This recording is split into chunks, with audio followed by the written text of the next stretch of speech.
नमस्कार, मैं आपके साथ रिंकी वाजपेयी और आप देख रहे हैं न्यूज 24 फर्स्ट एक्सप्रेस। आज की कुछ खास खबरें।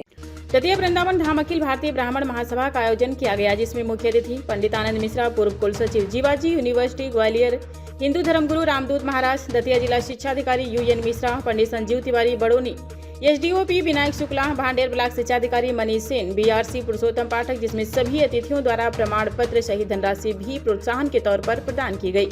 रामदूत महाराज जो एक हिंदू धर्मगुरु हैं, जिन्होंने साफ और स्पष्ट तौर पर कहा है कि हम सभी ब्राह्मण भाइयों बहनों को एक साथ होना चाहिए एवं भारत सरकार से निवेदन करते हैं कि आर्थिक आरक्षण लागू किया जाए और सभी प्रकार के आरक्षणों को बंद किया जाए। इसमें एक विशेष जाति समुदाय के लिए गलत लिखा है, स्वीकार किया।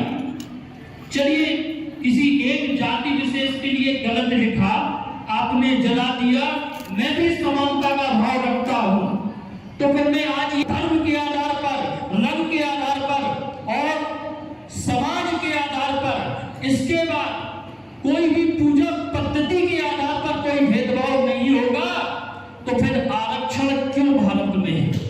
ये बहुत बड़ा प्रश्न है।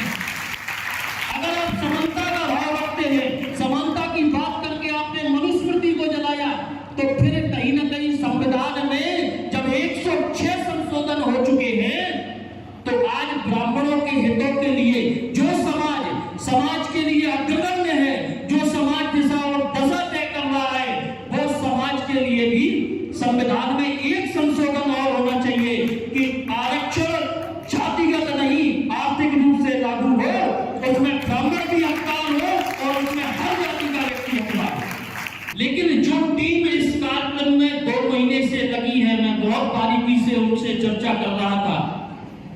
क्या हमारा समाज इतना कमजोर हो गया है कि हम उस टीम का सहयोग न कर पाए?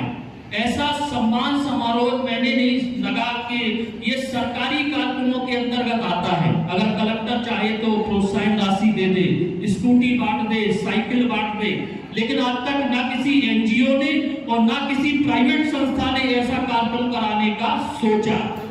अगर हमारा समाज हमारे बच्चों को प्रोत्साहित करके आगे बढ़ाने का प्रयास कर रहा है, तो जब एक मुस्लिम, सोच के देखिए, मैं नेशनल मीडिया पर डिबेट करता हूँ हिंदू धर्मगुरु के तौर पर, और सबसे ज्यादा निशाना मुस्लिमों के ऊपर रहता है और उनके निशाने पे हम हैं, लेकिन कहने से नहीं इतराता। जहां तारीफ की बात है वहां तारीफ करूंगा कि अगर कोई मुस्लिम की मस्जिद बन रही हो, एक पंचर वाले के पास सहयोग के लिए जाए, उसकी औकात 50 रुपए की ना हो तो वो फिर भी 500 का सहयोग कर देगा।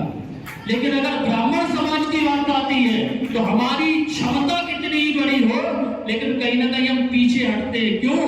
क्योंकि इसका सहयोग ना करते ये आगे ना बढ़ जाए, कहीं इसका नाम ना हो जाए। इसी नाम के चक्कर में हमारा सबसे योग्य समाज आज सबसे पिछले स्तर पर। खबर का अपडेट पाने के लिए बने रहिए हमारे साथ न्यूज 24 फर्स्ट एक्सप्रेस के साथ।